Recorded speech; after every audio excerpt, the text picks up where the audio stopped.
Sanibonani guys, igama uNqabileni Bathela Mazibela. Ithonga ngomhla ka-17 October. Hhayi-ke guys, uMbali akazwile emhlanganweni uthe nje hhayi cha, incamela khona ukuthi ngithathe i-day off namhlanje emsebenzini angilibhadi. Ngifuna ukuba nesiqiniseko sokuthi ngangikhona kuloya mhlangano osobizwa induna, ngizele ngezami iy'ndlebe ukuthi kuzothiwani laphaya. Hhayi-ke ubaba wakhe benonina bamane bathukuthela, bambuza ukuthi kungani ahambile waya enduneni. Wathi nina ngempela nimisele ngokuthi nikhokhe imali engaka, nikhokhele umuntu ongezosisiza ngalutho. Ukuthi uyahluleka lo baba oyinduna ukusisiza, mina ngizobe sengidlulisela-ke isicelo sami le enkosini, ngeke ngidlale untanzi mina. Wabona-ke guys welahle ukuthi useyidonsele amanzi ngomsele, kodwa-ke ayikho into azoyenza ngoba indodakazi yakhe phela isikhulumile. Kufikile-ke usuku lomhlangano impela umphakathi kade ugcwele ugabhaka. Untanzi-ke kwamele aphinde aqoqe isibindi azame ukwehlisa umoya, asho ukubona ukuthi ngempela kubaluleke kangakanani ukukhokha le mali. Bambuzile-ke abantu bomphakathi ukuthi hawu, manje-ke sishululani le mali kangaka.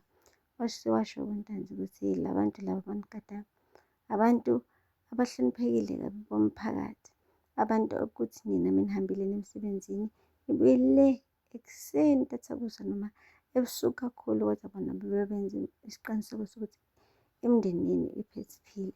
Hhayi-ke guys, umane washo-ke uMbali ukuthi okay, kulungile ukuthi la bantu bayasiphephisa manje awusho kuzoba yinini sikhokha le mali.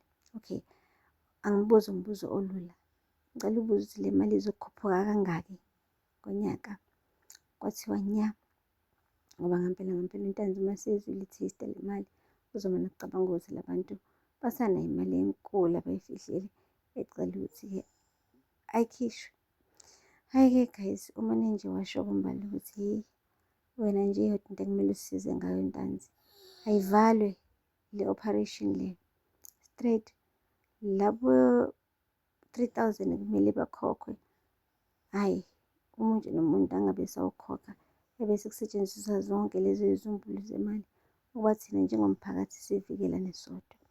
Hey guys, umane nje umphakathi wavumelana noMbali. Lapho-ke uNtanzi bekade esethukuthele kuthi akaqede ngoMbali same time. Kwanzima-ke ngoba phela bekade phambi kwabantu abaningi, kwamphoqa ukuthi aphinde emuva uNtanzi.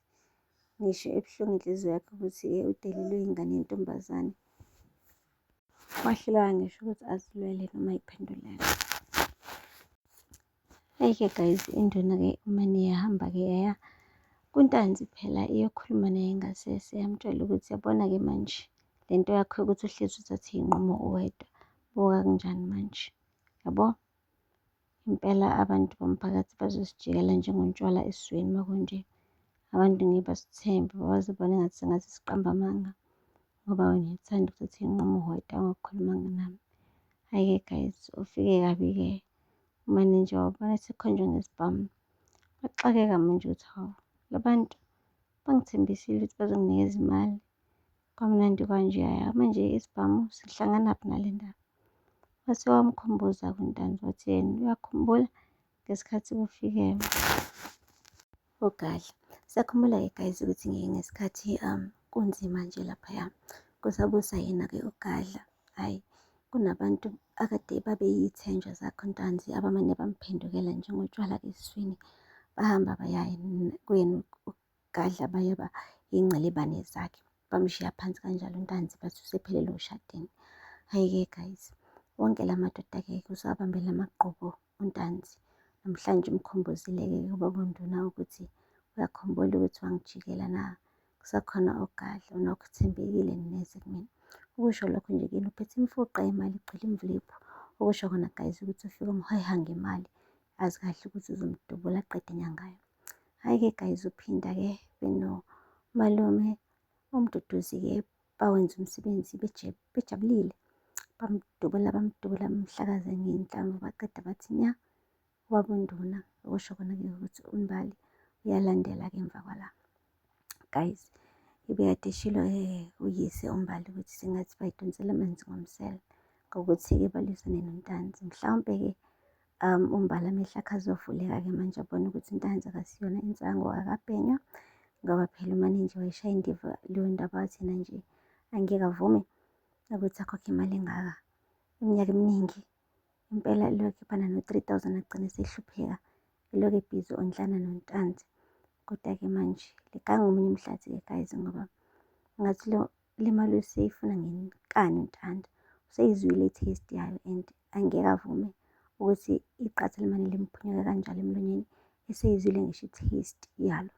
Guys, aphela lapho-ke amazwibela namhlanje. Ningakhohlwa uku-subscribe and like and comment. Until next time.